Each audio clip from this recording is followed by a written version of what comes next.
dare you? How dare you? Protect neo-Nazis! You!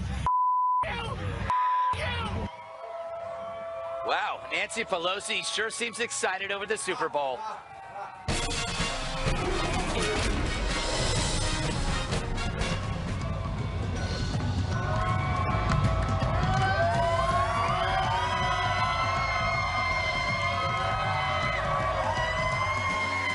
We're live in Houston. The Super Bowl's just hours away.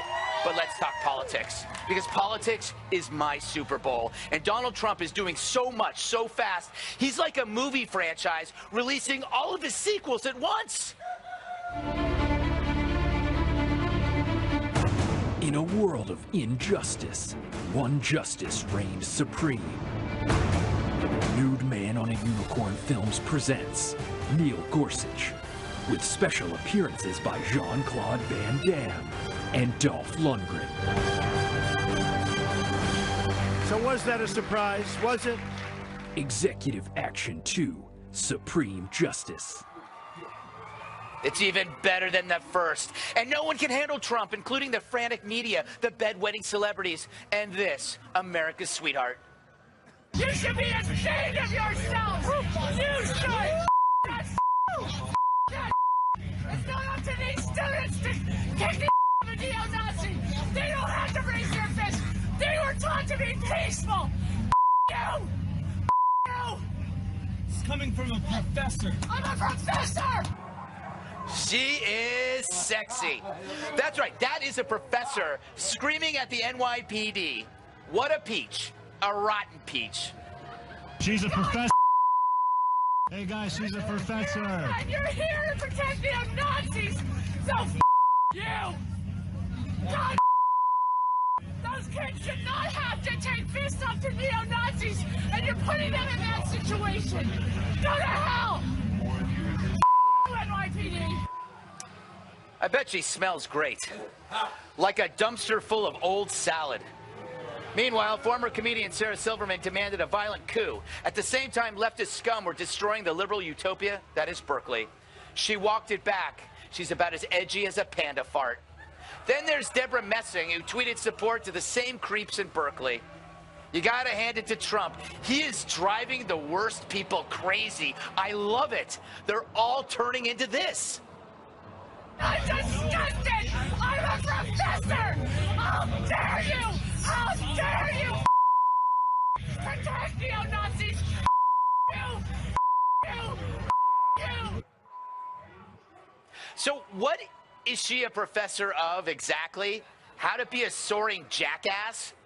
I love it. Donald Trump is like an itch that liberals can't scratch until they finally rip their own faces off. It's so bad that they now demand that Tom Brady renounce his friendship to Trump or face their ultimate wrath. Of course, these are the same twerps who admired Colin Kaepernick, the low IQ lemming who worships murderous dictators. Colin wouldn't stand for the national anthem. Now, no one can stand him. He's a large bowl of stupid. So it's Saturday night. Who would you rather be? A radical rube like Colin, desperately trying to seek political relevance as his career dries up? Or Tom Brady, who doesn't think Donald Trump is such a bad guy? Well, one of them is playing the Super Bowl tomorrow, and the other is sitting home in his dirty Che underpants, sniffing his fingers. I'll let you decide.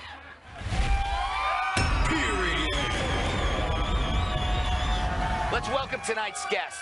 He's tougher than calculus made of sandpaper. From the greatest football team in history, the San Francisco 49ers, three-time Super Bowl champion Randy Cross. Yes. Like a coffee enema, he brightens my day every morning. Fox and Friends co-host Brian Kilmeade.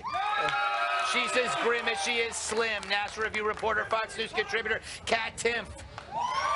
Finally, the Goodyear blimp is his throw pillow. TNA wrestler, Fox News contributor, Tyrus. All right, Kilmeade, because you're the least athletic here, I want to go to you first and talk politics. Protests all over the country against Trump.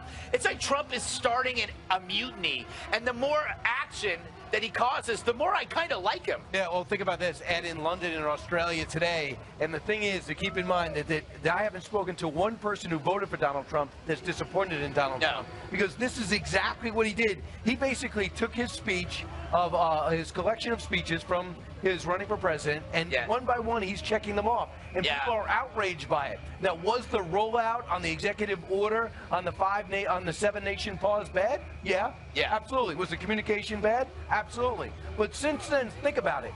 We had someone with a machete in front of the Louvre from Egypt in France, macheting a French soldier because he was French and not Islamic. Exactly. That's what Donald Trump's trying to avoid. He's not trying to do anything else except to keep the country safe. Why don't people realize It's that? so funny. Donald Trump will make a bad argument for himself, but then the facts back up his argument. And then he's always proven right, and everybody goes, yeah, he's right. All right, Randy. Politics, sports, you're an expert at both. I watch your Twitter feed. Oh, you do? Yes. How do you feel about the fact that, like, they are demanding that Tom Brady relinquishes friendship to Donald Trump? Yeah, every time I turn on any kind of news or I read anything online, it's people losing their flipping mind. Yeah, I know. It's like the lady in the Open. My, that escalated quickly. Yes, that is. Yes. Why should Tom Brady? Why should Bill Belichick? I mean, why should Robert Kraft explain their friendship? It's got nothing to do with what we're doing here this week. Yeah, you know, it's true. And by the way, Kat, as you know, a lot of professional athletes, they do a lot of unusual things. They hang out with strippers. They shoot themselves in clubs. They fight dogs. They don't actually fight dogs, but they have dogs fight each other. Which is not nice. That's not, I'm against all of that. But here you have a guy who's just a friend with the President of the United States. That's evil. Yeah, well, I miss good sports insults. When I would go to Tigers games from Detroit as a kid, I could impress my uncles by insulting players from the other team. And now they're doing that by being like, Tom Brady is friends with the president. And, like, that's the best insult you can have because you can't be mean, you can't hang out with Trump. If you were sitting at home so concerned that Tom Brady's out hanging out with the president, maybe you should stop sitting at home. Yes. Find something else to do with your life, something a little more meaningful. Tom Brady doesn't care what you think about who he's hanging out with because he's Tom Brady. Yeah, he is Tom Brady. By the way, I went the same high school as he did. That's all I got, Tyrus. Kind of pathetic that's awesome. The only sports trivia fact. No, you have another one. You have a link to Randy. Who? You have a link to Mr. Cross. Yeah, that's true. My mother and your mother-in-law used to play bridge together at Green Hills Country Club. That's right, beautiful Millbrae, California. Right, so you are like a sports guy. I'm almost like a. He went to high school with like the guy next to the guy next to the guy who knew the guy. He went to the same high school as a sports guy. Tyrus, did you try out Dallas Cowboys? Yeah, actually I did. Yep, I chased football for a little while. Ended up playing arena football, and my knees and I tripped and fell into wrestling, so it worked out. Yeah. What are your thoughts on this whole thing? Why is Colin Kaepernick seen as great? Okay, well, first of all, in sports, it's great when great athletes are citizens too. And when I say that, I'm talking about Muhammad Ali, Kareem Abdul-Jabbar, men of great substance in sports. But when they went in and took on a cause, they took and encompassed the cause. They themselves were the movement. So what they did, you respected because they practiced what they preached. Right. Colin Kaepernick, hadn't become a major star in sports where people looked at him as, oh, he's a hero and this and that. And then when he decided to be a citizen and talk about sports, he wasn't educated. Yeah. He didn't vote. He didn't back dumb. anything up. He basically said, well, my girlfriend made me do this. Yeah. And that's why he doesn't get the respect he deserves. I think the hair is growing inside his head. But he did all those things to try to make a point. He didn't have the afro before. Yeah. He felt if I grow an afro and I can relate to this because I'm light-skinned too, he thought he'd be more blacker and be taken more credibly, and that's not how it works. Joe, I have a theory. Indulge me. I know that Kat might not understand this because you're only 12. My theory is Donald Trump is the 1976 to the 1980s Oakland Raiders. So they had a reputation for dirty play. They went out late. But they went out late, but they won. They won. And the press and the media, they are the 1976 Tampa Bay Buccaneers, who lost every single game. I was going to say the 2008. I can understand going out late and then getting your work done the next day. Yeah, but the Detroit Lions also were terrible. That's the media. How's that for a theory? It's not terrible. I think the Raiders didn't give really very much of a heck about what everybody else thought. Otis Sistrunk. They took care of John Matuszak. Oh, my God. Lyle Alzado. They told you what they were going to do. One of my favorite little movies in the 70s was Billy Jack. It was a terrible movie. Oh, yeah, but great Billy movie. Jack told the bad guy, I'm going to take this right foot and I'm going to put it on the right side of your face, and there's nothing you can do about it. Right. And that's Donald Trump is the Billy Jack of presidents. It's what our president's doing. Yeah, I didn't even occur to me. But here's the other thing. In life, if you ever get in trouble, sometimes you say, wow, you know, how do I get out of this? Donald Trump does not mind the angst that normally overcomes people. He does not mind the stress and the controversy. Right. He embraces it. He does not care because he's thoroughly convinced he is right. Yes. And people love that about He's also 70. You don't give a to a damn certain after extent, 60. He is right. And to the protest real quick, you know what I consider that the same thing as?